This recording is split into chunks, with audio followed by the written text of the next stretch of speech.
Hi guys, my name is Chai. Welcome to my channel. So today we're going to talk about how to pick clothes to suit your body type, because growing up I didn't really know how to pick clothes that would look best on my body, and that not only made me really insecure about my body, it also ultimately led me to buy clothes that I didn't really wear because I felt like they all looked really bad on me. So in this video we're going to focus on how to pick the right bottoms, which is a pair of pants and a skirt. And without further ado, let's get on with the video.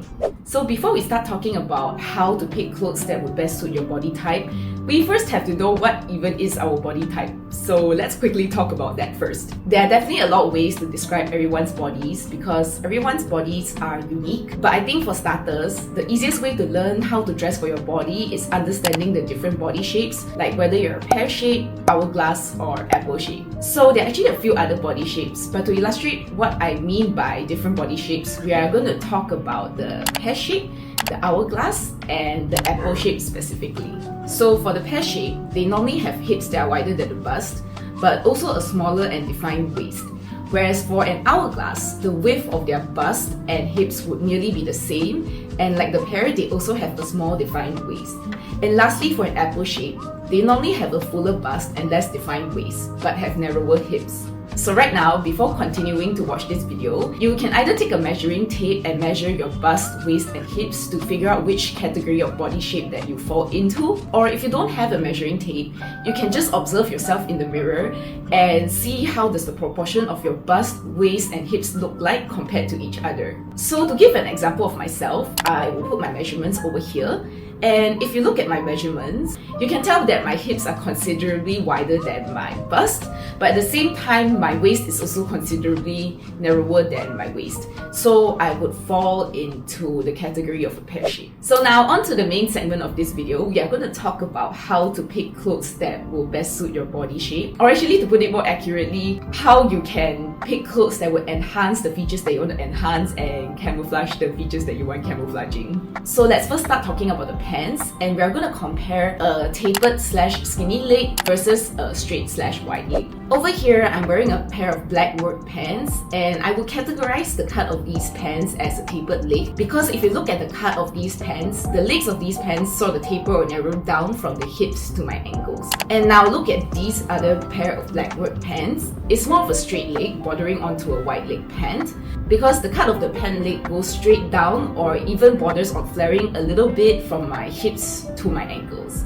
So if you look at these tapered pants, they sort of enhance the shape of my legs more because the cut of these pants clings to the length of my entire leg, and it also enhances the width of my hips because of how the cut of the pants is widest at the hips and narrowest at the ankles. And this effect will be even more obvious if I were to wear a skinny leg. And if you look at these straight leg pants, they sort of camouflage the shape of my legs. Like you can't really tell where do my thighs end or the shape of my calves.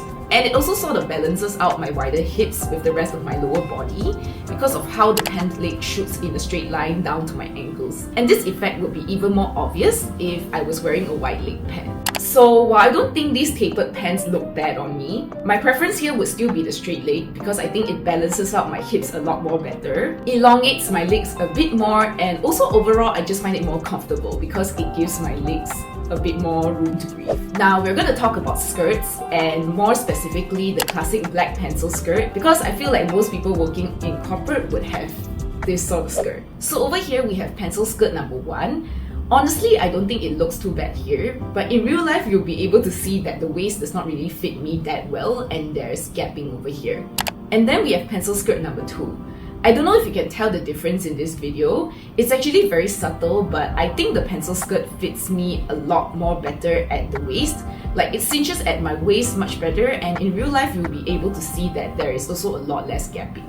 And this second skirt is also a little bit more high-waisted compared to the first pencil skirt. So the second pencil skirt also gives my entire body better proportion and a more elongated look compared to the first pencil skirt, which makes my body look a little bit more droopier in my opinion because of how it sits slightly lower on my torso. I know the difference is very subtle, and if you're thinking that okay, maybe the first skirt is in the bigger size compared to the second skirt, I would say that that's not really the case as well because both skirts are in my normal sizing. And to me, I feel like the difference is in how these skirts are cut.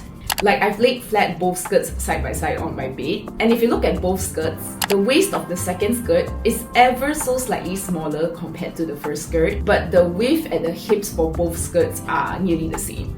So what this means is that the second skirt has a slightly curvier cut compared to the first skirt, whereas if you look at the first skirt, it is just slightly more straighter in terms of cut. I used to shy away from any sort of bodycon or tighter fitting skirt or dress, but now I don't really have to shy away from these sort of styles anymore, because whenever I want to buy a dress or skirt that has a bodycon or sort of a column fit, because column fits are so popular nowadays, I will just try to find a cut that is a little bit more curvier so that it can accommodate my wider hips but at the same time also fit my narrower waist. And I think the converse is also true for someone who has an apple or straighter shape. You can just try to find a skirt or dress that has a slightly straighter cut, meaning that the cut falls in more or less a straight line from the waist to the hem, because you don't really need that extra allowance at your hips and your thighs. So that's the end of the video. Honestly, I think there's still actually a lot more to consider when it comes to finding the right clothes for your body shape, like how long the piece of clothing is and the fabric. But over here, I just wanted to focus on the cut of the clothes, because I think that's the main thing that would make a difference in terms of how your clothes would look like on your body. And even though this whole video is focused on how to choose the right cut for your body type, because personally that's how I found body confidence, which is learning how to dress for my body shape, I just want to say that you shouldn't let this define what you should or shouldn't wear as well, because I think the most important thing at the end of the day is that you feel amazing and confident in what you are wearing. So if you're a curvier girl that likes to wear skinny jeans, then just go for it. Because this is literally just like a general guide as to how to pick clothes that would balance out your proportions better. But it is not the be all and end all when it comes to wearing clothes. So that's all from me for today. I hope you enjoyed the video, and I'll see you on my next one. Bye! Love me now or let me leave. Endless pain, it's all I know. Hurt me more or let me go. In this game my heart will lose. Change